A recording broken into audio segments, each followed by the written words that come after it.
આ નવગ્રહો છે એની વિશેષતા છે. ચંદ્ર જે છે એ કર્ક અને વૃષભમાં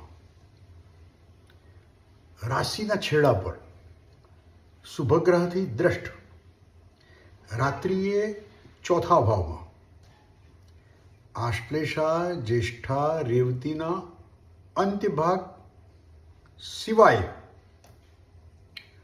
પૂર્ણ કલાનો એ બળવાન હોય છે. જ્યારે મંગળ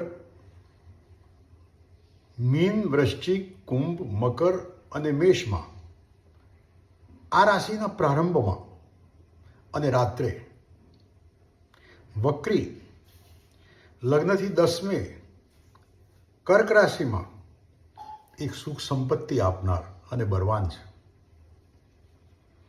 બુધ મિથુન કન્યાનું ધનમાં સૂર્ય વિનાનું, સાથે સૂર્ય ના હોય, રાશિના મધ્ય ભાગમાં અને લગ્નમાં આ બળવાન હોય છે. ગુરુ મીન, વૃશ્ચિક, ધન, કર્ક આ રાશિના મધ્યમાં, કુંભમાં, મકરમાં 1, 4, 10 ભાવમાં એ બળવાન હોય છે. રાશિના મધ્ય ભાગમાં શુક્ર એ બળવાન હોય છે. 6, 12, 3 અને ચોથા ભાવે ચંદ્ર સાથે સૂર્યની રાશિથી આગળની રાશિમાં વક્રી એ બળવાન હોય છે. શનિ તુલામાં વક્રી, મકર, કુંભ